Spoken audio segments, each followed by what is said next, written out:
go. All right. Welcome to Thrive Talk, where we explore the secrets of living a kick-butt life. I'm Gary Schreiner, and today we have our guest, Danielle Boose, who is just an amazing person, and I'm thrilled to have her on the show. So welcome, Danielle. Thanks for having me, Gary. I'm excited to be here. Great. So you have quite a story. I do, and it's evolving. It continues. It's like the never-ending one, you know? The never-ending story? Yeah. It's not a movie. All right. So your story started what? Well, teen years. Yeah, that's when it started to get a little tricky. Okay. So I think that's like the good part to start with. During those teen years, I think as a young person, before I was a teenager, my childhood was pretty good. My dad left when I was young, but I still had a solid foundation, and I was pretty much a positive, cheerful person. Once I got into the high school years, I was sexually assaulted. And during that time, I kind of spiraled. So it was the depression from the assault, the feelings of being unworthy, of blaming myself for what happened. All those things came along. And I started to act out. And I would act out in my behaviors. I didn't want to do some of the things I enjoyed doing anymore. I would skip school. I was drinking. I was smoking. I was hanging with all the bad kids. And I have a twin sister. Our relationship changed. So we were very close. And then I would barely talk to her. I didn't talk to my mother. And I just kind of was to myself. And it just felt like I continued to walk with a cloud over me, a dark cloud. So that time was I would say one of my worst times, but it evolved to something good, because when I felt like, I had nothing else to live for, that, there's no purpose to this life. My mom's working all the time. We don't have a connection anymore. She doesn't understand me anymore. I don't feel safe. My dad is in and out of jail, and he's not here to support me or keep me safe. So I don't feel like, life is worth living. I didn't have the idea to kill myself, but like if I could stay in the bed and sleep forever, I'd want to do that, Right. And that was kind of my perception for a few years. And then I met someone and got pregnant with my daughter, and she was my hope. So when I found out that I was pregnant, it was kind of like, I'm going to latch onto this, and this is going to be the thing that I put my energy in to get better. So when she was born, I wanted to do everything I could do to change her experience for her. So it wasn't still at that time, it wasn't even about me anymore. It was about, I want to make her life better. So she was your lifeline to pull you out of that and out of yourself to where you're taking care of someone else. Yep. And I tell a lot of people that I think if I don't know what would have happened, what my story would have been like had I not become pregnant with her, because I was in such a bad place and I didn't really care. Like, I didn't care about the consequences. I didn't care about being successful in life or any of that stuff. So I was like, if I hadn't become pregnant with her, even though that was a challenge in itself, because I got pregnant at 16 and her father wasn't much more older than me. And he was spiraling, doing his own stuff. When we first met, he was stable to a degree. But he had some issues with a mother who had drug problems. And so he was the eldest of all his siblings. And he was kind of the nurturer, provider to his younger siblings because his mother had issues. So we are two children going through things, about to give life to someone. And we're not even at a space where we can take care of our own needs, let alone the needs of another child. Right. So some people would see that as yet another challenge just to bury you, and yet the opposite was true. It helped you rise above. It did. What you were doing. I decided once she was born that I was going to do life differently. I was hoping he would come along for the ride, but he decided that he wanted to continue to sell drugs, and he continued to go to jail. So he's been in jail most of her life, and I accepted that I would be a mother by myself. That was just what it was going to be. And it was going to be me and her against the world. So I got to college. When I first got to college, I had to leave her behind with my grandparents for a while so I could get stable. Then once I got stable, she came along. We finished my undergrad, and it seemed like we had reached a space of stability.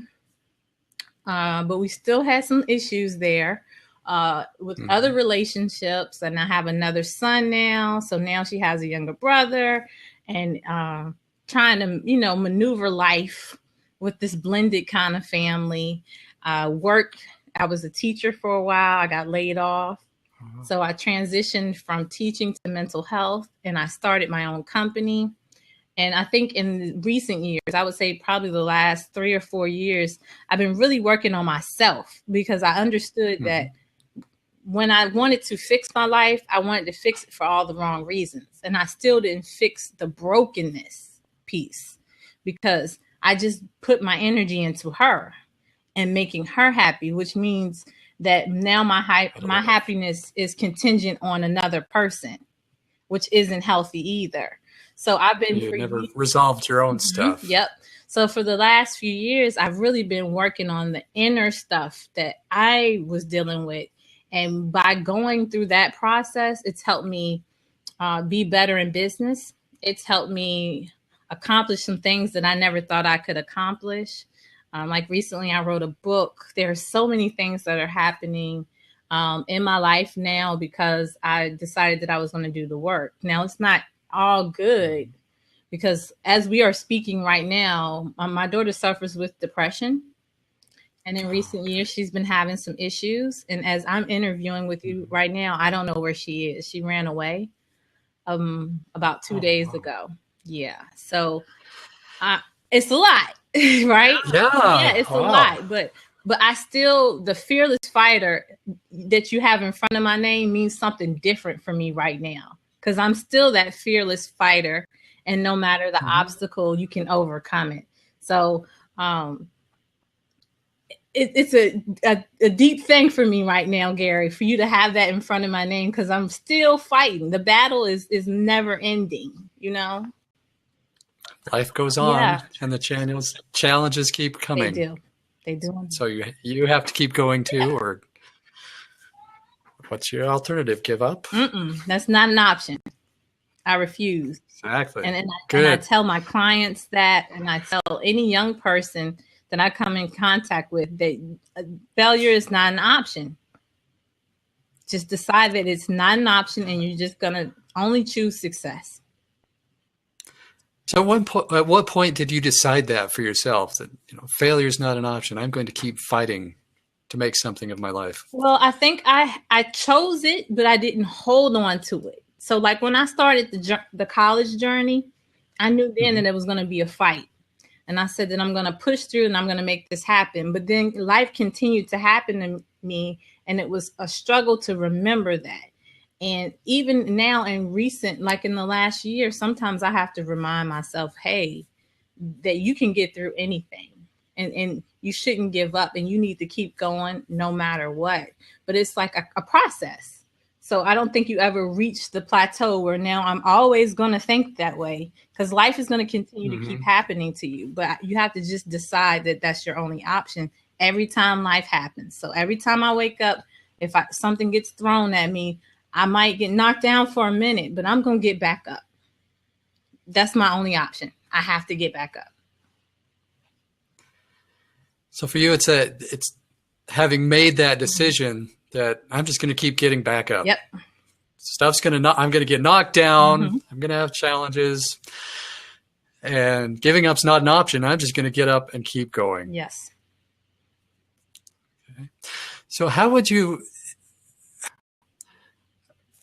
advise someone else going through similar experiences, similar challenges, where they just feel like I'm just always knocked down. Mm-hmm. How do I get back up? How do I get that courage to stand back up and keep going?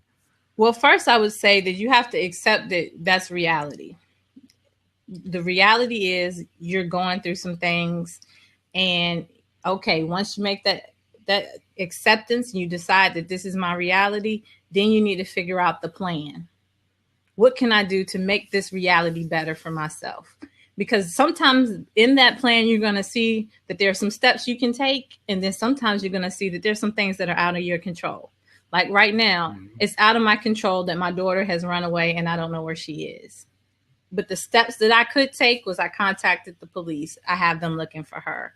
I contacted individuals who work with me in the school system, and they put an email alert out to all the teachers. So if they see her, they'll contact the police. So in my own turmoil where I'm feeling like I'm knocked down, I still decided I'm going to create a plan of action, and I'm going to do the things that I can do to make it better, because that's all you can do. And then you have to let the universe work the rest of it out. So accepting the reality actually, in a sense, gives hope. Yes. Rather than... Because if you take hope away, then there's no point. You have to have that hope to keep going. And you have to understand that no matter what's going on, that there is something you can do. And if that one thing is, the choice is, I'm not going to sit and cry all day about it. That's a choice. You still have the choice to make that decision. Right? So you still get to play some part in what's happening to you. What happens for a lot of people is life throws all these things at you and you feel like you have no choice, you have no options, and you just have to sit and take the beating when you still have options. So ultimately, who you are, what you become is up to you. It's your choice. Definitely. Definitely. I got to charge my computer up. Stay right here. I'm just pulling my plug. All right. I'm back. Yeah, my plug is attached to the floor here. There we go. Awesome. Don't want us to lose this conversation. Okay. Good to go. Yeah, now that we finally got it started after. So I'm off again. Now I got juice. Awesome. We all need a little bit of juice sometimes. Yeah, I think. Definitely. Yeah. So, yeah. I was going back and forth with this interview today because I was like, I'm going to be talking about all the good stuff that's happening when right now it's not so good. But after praying about it this morning, I really felt like this was a discussion that needed to be had, and that people need to know that we are human and that we all have things going on in our lives. And some people are a little bit more transparent than others. And since I had a heart attack about a year ago and almost died, I made it my mission to use my story to empower other people. And this is an opportunity to share my story on your platform. So I didn't want to not follow through with my mission and what I'm called to do. So I'm here. No matter what happens, I'm going to keep coming and I'm going to keep fighting. And I want to encourage other people to definitely do the same. Well, I want to give you my heartfelt appreciation for you being here, especially with, all you've got going on right now. So thank you. Thank you. And thank you for being willing to share your story and your insight. Yeah. Because I think people need to hear it. Definitely. Definitely. And I think in our society, we put a lot of energy on, we just want to hear about the success. And we don't want to hear about the challenge. And part of the success is the challenge. So, and to give someone a full picture, they need to see that it's still a challenge. Even when I'm successful in my professional life, there are still other things that I have to deal with. And if you understand that you can still be successful, but you're going to have to go through some things, then you'll be more likely to accomplish your goal, because you understand that's how life works. That's how success works. And so often all we see in the media, in entertainment, is we see the success, but we never see the struggle that people went through to get that success. And so we get these unrealistic expectations for life. Oh, gee, I'm struggling. I'm not going to be successful. Mm-hmm. Why can't I just have what they have? Yeah, yeah, and you Not don't hear the realizing that. backstory, and you know, Yeah. I spend a lot of time reading like documentaries and watching documentaries on successful people's lives, and they show you, like for instance, Michael Jordan's story, and all the times he Mm-hmm. was cut or wasn't picked, but he kept coming to the table. And you know, like the book Think and Grow Rich, that like the first chapter, there's a story of someone, I can't tell you his name, but he was digging for gold and he almost got there. And because he didn't see the gold, he quit, and someone came and got it. Like that. You know, he had put all his money and energy into that. So I think a lot of people miss the mark because they give up too soon. Right. Yeah. If he had just kept digging a little bit longer, he would have found this gold. Yep. And then somebody else came along and took advantage of all his hard work and found it. Mm-hmm. Didn't give up. Yeah. So, and so that story is important in life, to just remember to just keep coming back. Don't give up. Don't give up. Even if you got to change the plan, because in my own life, I've had plans and I've just was like, okay, I'm going to do X, Y, and Z, but it doesn't work Mm-hmm. out. So now, okay, I got to figure out A, B, and C if I can't do it, you know, but don't stop. You just adjust. Yeah. Just make adjustments, but don't give up. Yeah. Yeah. So you think you're on one course, life comes along and knocks you off, and you have to either get back on the same course or find a new one that works for you. Yeah. Yeah. You have to reevaluate the plan sometimes. Another big thing I tell people is you need a support system.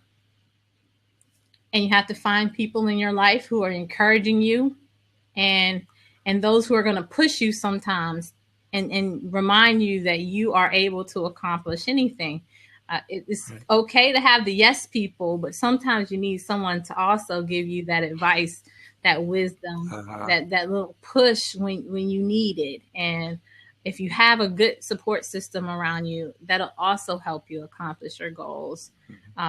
I have tons of people who, actually, Brian's in the room, is one of the individuals who, as a cheerleader, we met here on Blab, and I have friends, I have family members, colleagues who just remind me that it's okay. They give you that encouragement when you feel like, okay, I'm in a bad space again and I don't know, because that's a human feeling to have when life is throwing you a lot, to feel like I can't do this, but to have that person say, no, I'm here, and you can call on me and you can get through this and you can accomplish anything.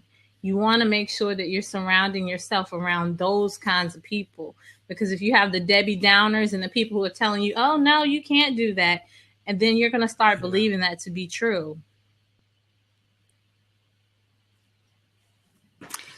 Yeah. You become in some ways, the sum of the people you surround yourself with. I have heard that you're the sum of the 5 people you spend the most time with. So I pay close attention to my 5 people. Yeah, but can make all the difference in the world, right? Is sometimes it's really hard to pick yourself back up, even if you want to. And sometimes we just need that helping hand of encouragement to help us along. And if you don't haven't surrounded yourself with those people, where are you at? Yeah. Right. And you won't have that person to pick you up when you need it the most. They can pick you up or pull you down. And we're back to that whole thing about choice, making choices in your life. Who are you surrounding yourself with? Is it the people picking you up or the people dragging you down? And so often we don't realize we can make that choice. Yes. Right. Oh, well, this is just who I'm stuck with. And this is what life gave me. So I'll just deal with it. Yep. And life can make you feel that way. But if you do surround yourself around the right people and you make a conscious effort to seek positivity, then they'll start helping you adjust the way you think, because it's a process like anything in life. And so when I was a teenager, my sister will tell you, I was the person who said the glass is half empty. Woe is me. It's like nothing's ever right in my life. And I lived in that space for so many years. And it took me conditioning myself to think differently before I realized that my life really isn't that bad. And there are some challenges, but we all have challenges. But on the other side of this, I have great success. I have loving grandparents that I can call and talk to every day. I have a roof over my head. Awesome. I'm working in my own business. So if you sit down long enough, you can think of a list of things to be thankful for. Just getting up in the morning is a blessing, you know. So if you got to start with that, at least I have breath in my body. Then use that until you can add on to it. But you'll be surprised how many things you have to be grateful for if you start focusing on that instead of negativity. Yeah.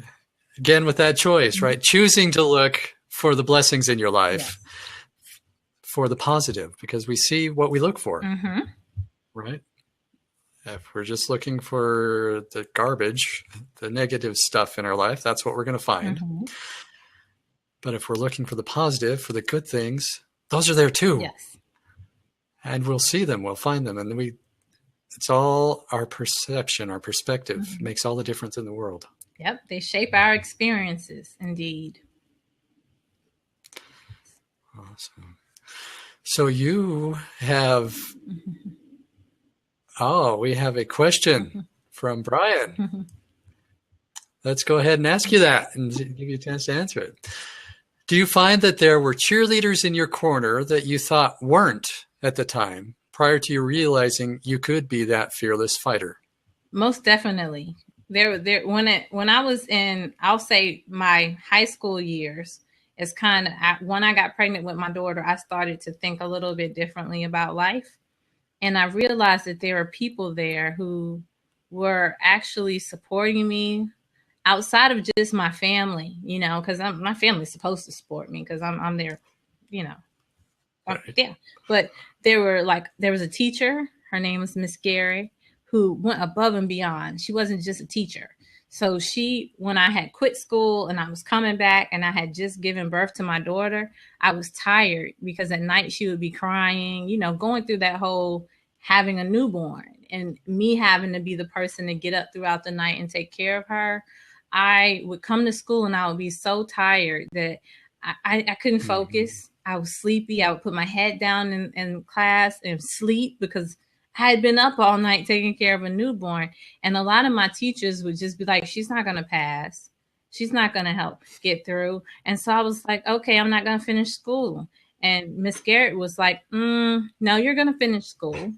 And I'm going to help you finish school. So she contacted all my teachers and said, you know, she just had a newborn baby. She's responsible for the baby at night. So if she sleeps in your class and she's not disruptive, allow her to sleep.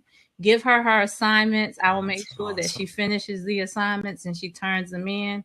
But if she's showing up every day, then support her. So she went above and beyond by having that connection with my teachers. And then they decided to support me and allow me to graduate.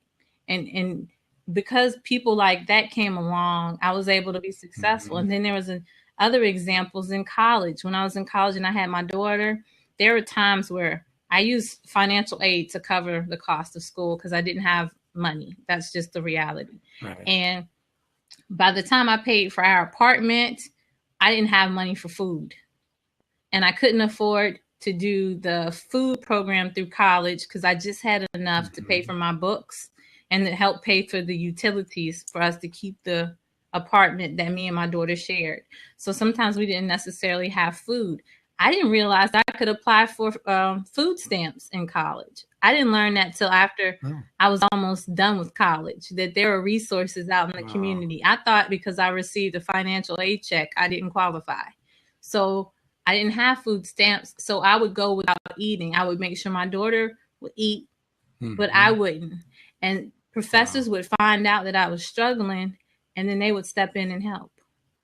or they would come over and bring food. Right. So like I had these cheerleaders and I had these angels around me. And when I got still enough and paid attention, I realized that it was deeper than me, and it was people around all the time to help me get through. And if I just decided that I was going to accept their helpfulness, that I could get through this journey. And so they just kept coming. And it was just always someone there to help me when I got to the space when I felt like I couldn't do it. Someone would come around and they would be like, "Oh no, I'm here, and you got this, and what can I do to help?" That's awesome. That is really awesome. And I think it shows a couple of things. One is the difference just one person can make,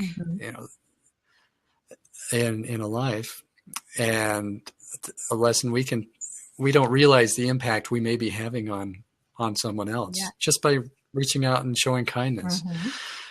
And then I think the other thing is being willing to accept that help. Yes. When it comes. Yes. A lot of people are in pride. They're prideful. And, it was definitely a space of me understanding my own humility, because I could have very well probably called my grandparents and my mom and said, "Hey, I'm really struggling here and I need some help." But I didn't want to, because I knew their financial situation. And I could have probably went to school and been more vocal about the experience I was having, but I didn't want everyone to know, because there's a shameful piece there when you say that I'm in an apartment, I can't feed myself, or I'm going through depression, because I'm stressed out. And there are moments in college where I'm having panic attacks because I'm going through so much stress, the stress of being a young mother, the stress of trying to maintain a household, the stress of trying to do my work at school, the stress of trying to maintain a job on top of that, a part-time job. Like, it was caving in on me, and I was having panic attacks. Crush a lot of people. Yeah. Wow. I was having those attacks, and I didn't want people to know. It's still a stigma in our community to say that you're dealing with anything mental health related. These are not comments that we have, because we're supposed to pray about it and let God fix it. And and what do you mean? That's what God is before. You're supposed to believe, but it's deeper than that. So it's a challenge when you open your mouth sometimes and you say, "I need," because you don't want people to look at you as less than, or for them to have the assumption that you're not doing everything you can do to make your experience better. So people sometimes suffer silently. So if we admit we need help, we're somehow weak or lacking and disappointing someone, whoever that someone may be, even if it's only in our own mind that's there. Right? And 9 times out of 10, it is an experience we have created in our own perceptions, and it's not reality. Or there are people totally happy and willing to help and accept you and not judge you for your circumstances if you just give them that chance to let them help you. So it sounds like you've had a lot of angels in your life. I have indeed. And I know, I believe that I'm here on a mission, and my mission is to give back to young people by sharing my story, by empowering them, by educating them, and giving them some of the strategies and skills that I lacked. Because like I said, the whole issue about not understanding the resources in the community, the issue with struggling with healthy relationships, budgeting my money, all these different skills that you need to be successful as an adult, I had to learn the hard way. And it took me up until adulthood to figure it out.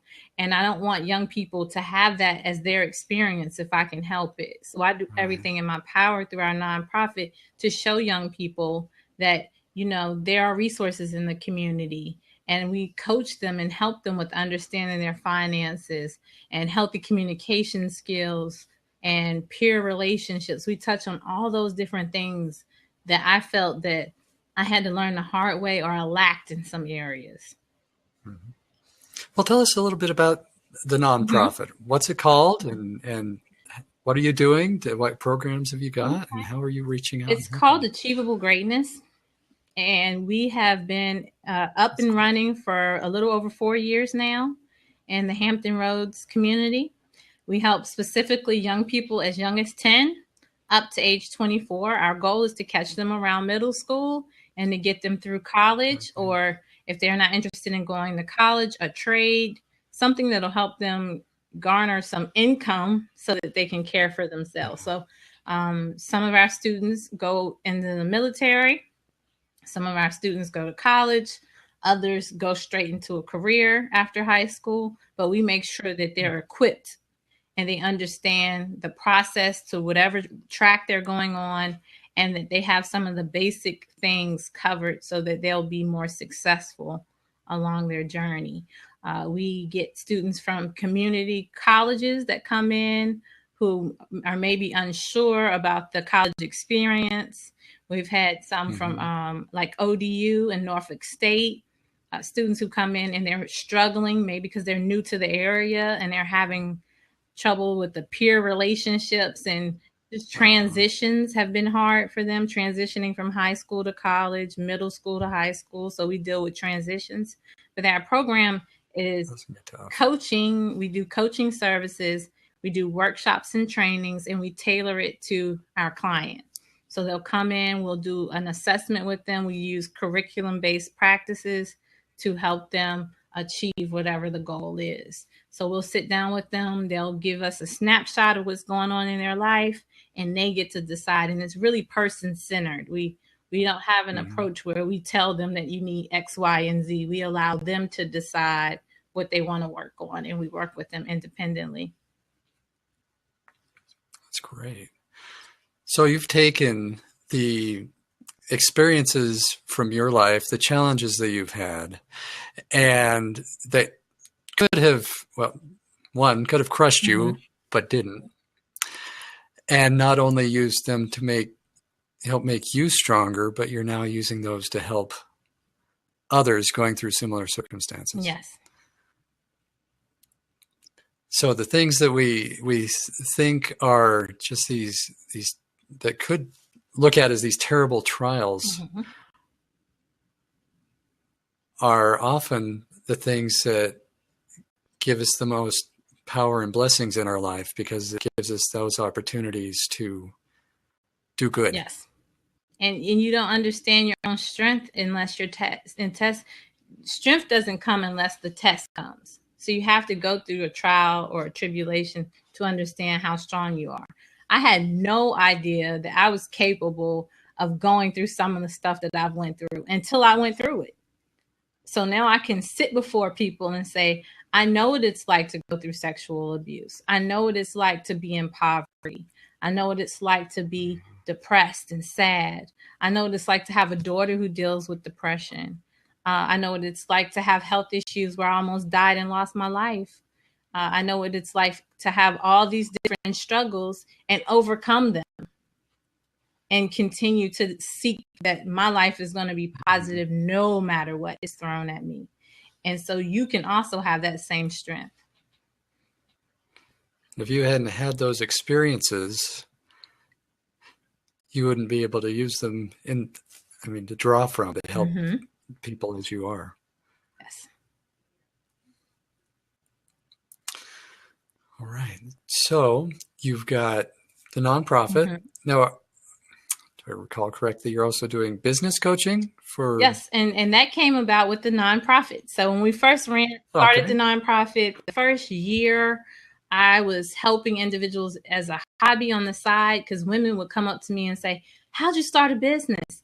How are you promoting the nonprofit? Like, I really want to start a business and I don't know what to do. So I would sit on the side as a hobby and help them go through the process of either turning their whatever they were working on into a LLC, or show them how to create their own company. And I helped like 15 women, and I was making money doing it. They were just like paying me on the side. And I was like, this is kind of like its own business per se. And I started doing more speaking opportunities because I was co-hosting a radio show and I was generating income there from speaking engagements. And I said, this is kind of like its own business on the side. And so to make it easier for tax purposes, and since it's totally different than the nonprofit that I'm working on, I'll start the coaching and consulting company. I'm also a certified life coach as well. So I can use that experience in my for-profit, generate income, and still help people who want to start their own business, who are confused about the process and how to get going. And so we've officially started doing that this year under the umbrella of the coaching and consulting company. But it's been able to help me take care of my own personal bills and everything through the coaching and consulting.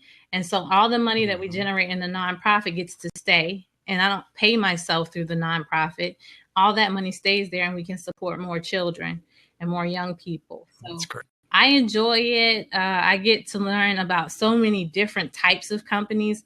I've had clients who, like one of my clients, her name is Nikki. She has a company called Gifted Boutiques.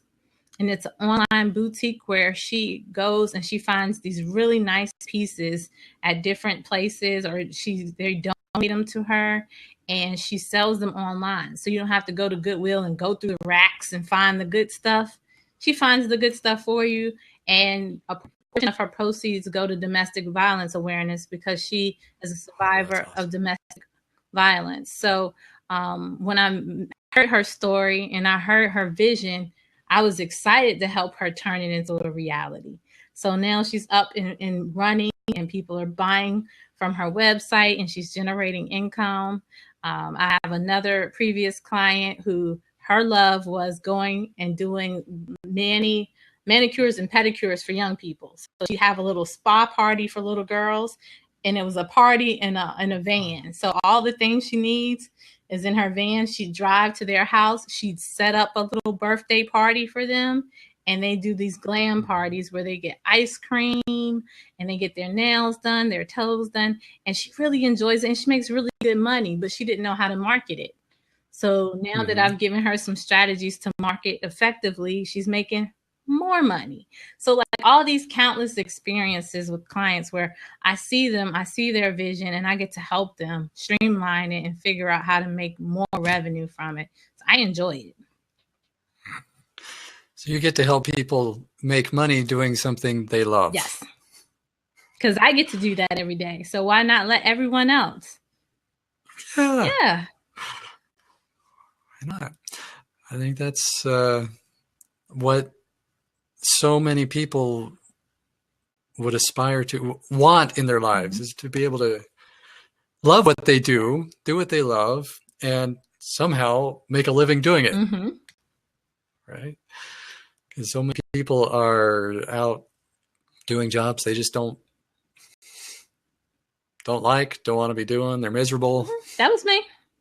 And when I started the nonprofit, I didn't believe that it would be as successful as it was. The nonprofit came from a hobby. So when I was teaching high school, in the evenings after my classes, I would have students stay after school with me.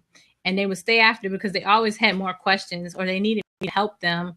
And we would have these little groups where I would explain in more detail about all those different issues. Maybe they're having issues communicating, or maybe they don't understand what they're going to do after they graduate high school. So we would meet and do these sessions after school, and I help like 7 kids a year.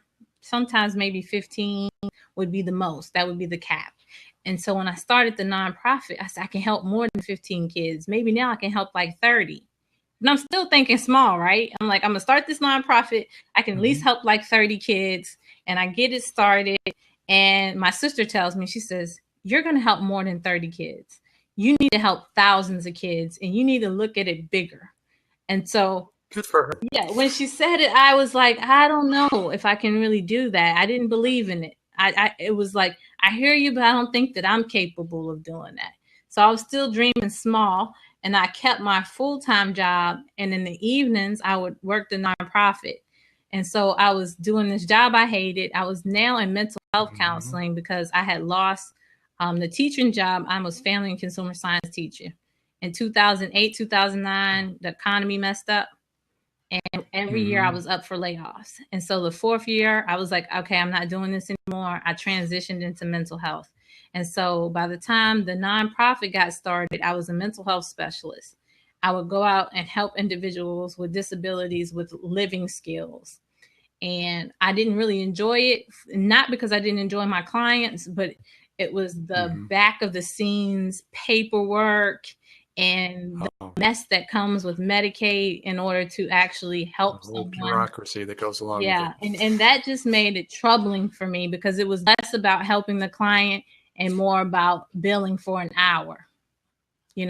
So I didn't enjoy it, but it was a consistent check. And I said, I can dedicate that every 2 weeks I'm going to get paid. I have health insurance and I have all this other stuff. So I'm going to keep this job that I don't enjoy, and I'm going to bust my butt at night to do what I love. And all that stress of doing that, being a mother to my children, and just life caught up to me. And I had a heart attack and almost died. And when I was in the hospital and they were about to do surgery, I had this long talk with God. And I was like, you know what? If you get me out of this on the other end, I'm going to live differently.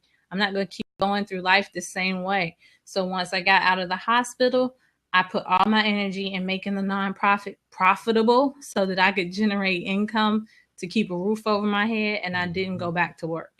And I haven't been working for anyone but myself since then. So I'm thankful for that, even though it's not always easy. When you're in startup, you still gotta be creative to generate income. But I'm at peace. There's a peace about being able to get up and work for myself and know that if I put the time in, I put the work in, and I work really hard, I can generate income and I can take care of my family.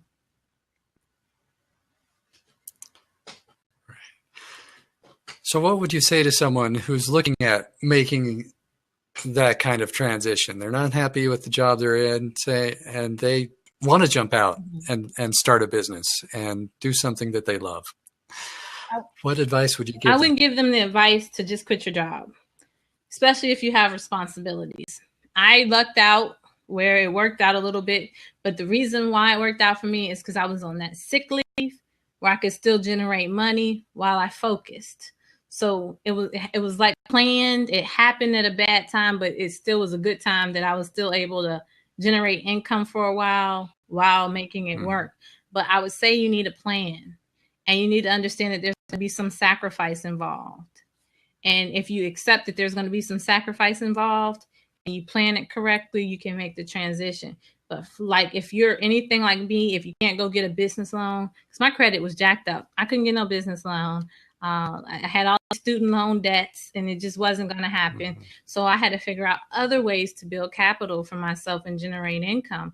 So while you're working your full-time job, find ways where you can cut your spending and put that money. So that meant no going to the movies. That meant no going out to eat. That meant not taking a family vacation this year and dedicating that money to run my nonprofit or to get things started so I can generate more income. You're going to have to make those sacrifices, but you're going to have to plan. And once you see that you are coming and you're getting money, that's the kind of time to start thinking about maybe making the transition. But if you have an idea and you have a business model and you're not generating income, you don't need to make that jump so quickly because you got to still be able to maintain. And a lot of businesses fail because they make that jump a little bit too quickly. So once you see that you're generating income consistently, then you can start scaling into your own company and not working a full-time job, but have a plan. Have a plan. Something like, what's the statistic I heard? 8% of all new businesses fail. Yes. Just saw that same statistic in the E-Myth book that I was reading today, and it was 80%. Yep. Hi, Yvette. Yeah, I've been on Blab a while. I have some friends now. Awesome. Hey. That's great. So would you say that goes for not just business, but for moving forward with anything you want to accomplish in life? You have to have a plan, and you have to be prepared for obstacles. Just like I said, life is going to continue to happen to you. And even in this week, I'm launching my book, and I was doing the launch, and my daughter's missing. and life is continuing to happen, but I have to keep showing up. And so you're going to have to get to a place where you're going to keep showing up, and you're going to fight to the bitter end. Right. Well, let's tell people how they can get your book. Okay. Tell us about your book. The book is actually located on Amazon. It's called Life and Lyrics Through Danielle's Eyes. And I incorporated music with my life. And I talked to you a little bit today about the struggles that I had. And so I wanted to make sure that I put some of those struggles in my book, but I also wanted it to be about the positive things that happened and some of the more happy moments in my life. So you get joy, you get pain, you get heartache, you get my relationships with my twin sister and my younger brother. And each short story has a song attached to it.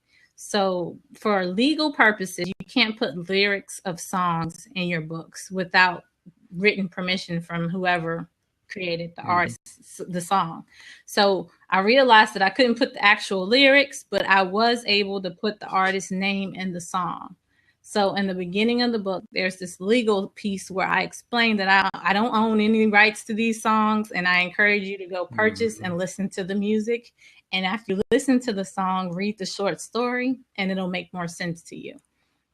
And there are a lot of different stories. It was a challenge to put the book out, not because I didn't want to be transparent in my experience, but because I speak of people who I love and adore.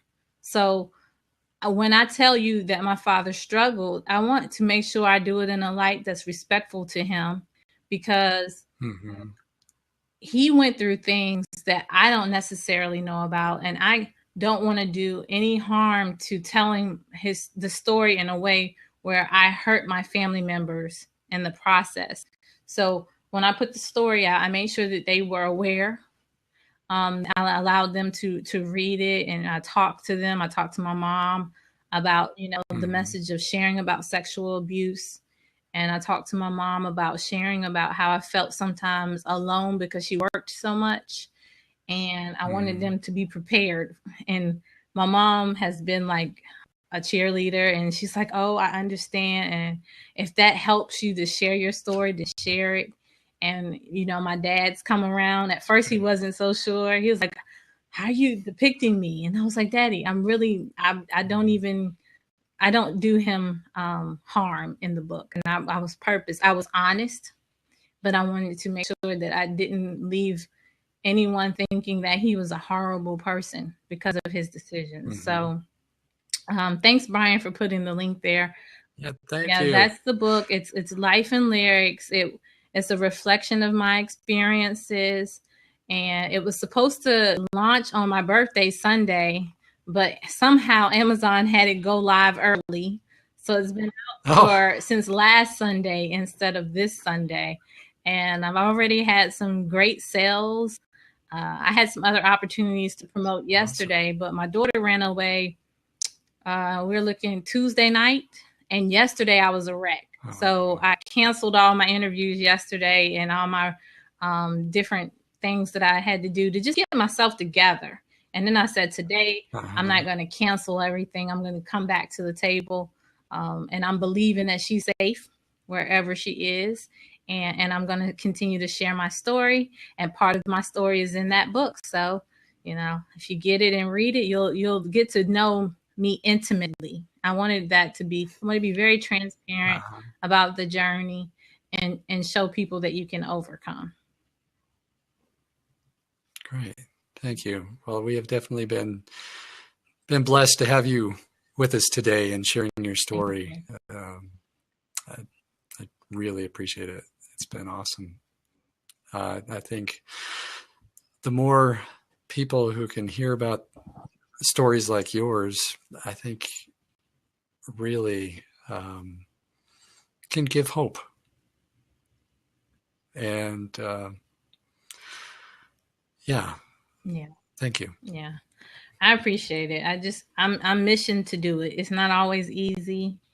But I know that I'm supposed to do it. I'm supposed to be transparent. I'm supposed to empower. And I went through all I went through because I'm helping someone else. And like, that's part of my why. And I tell people, whenever you're doing something in business, you always hear to know your why, right? Well, my why is pretty consistent. There is a young person out there who needs to hear my story. And if I stay crawled up in my bed, upset and depressed, then I'm not sharing that story to that young person who needs to hear it, so that they can decide based on my experience that success is possible. So I keep coming up to the table because I don't know who that young person is. But if I don't come up to the table, she doesn't have the opportunity to hear my story, and she doesn't have the opportunity to know that she can do better. So I'm going to keep showing up. I'm going to keep showing up, and I'm going to keep showing up. And that's why I keep showing up.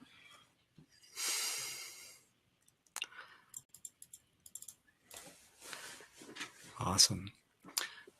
So we've talked about your amazing story. We've talked about your book and your nonprofit and your business.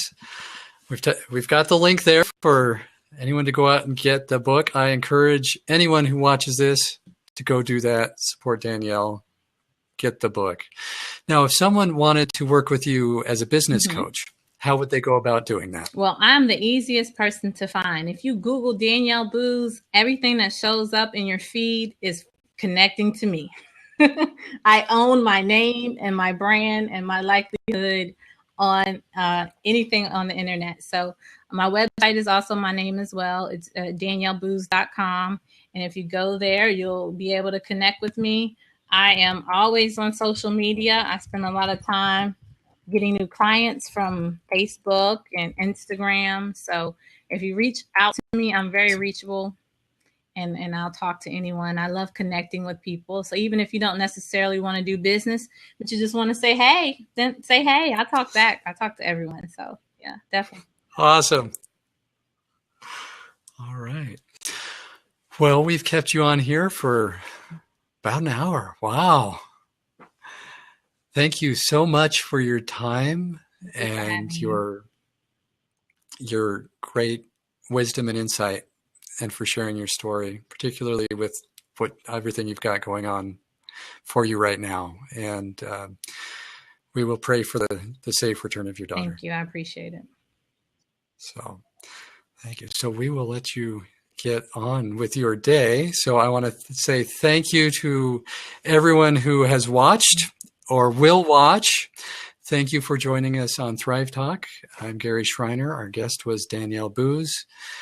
And go out, get Danielle's book, support her, show her some love, and visit us at thrivebeat.com. We'd love to see you there as well. And once again, thank you, everyone.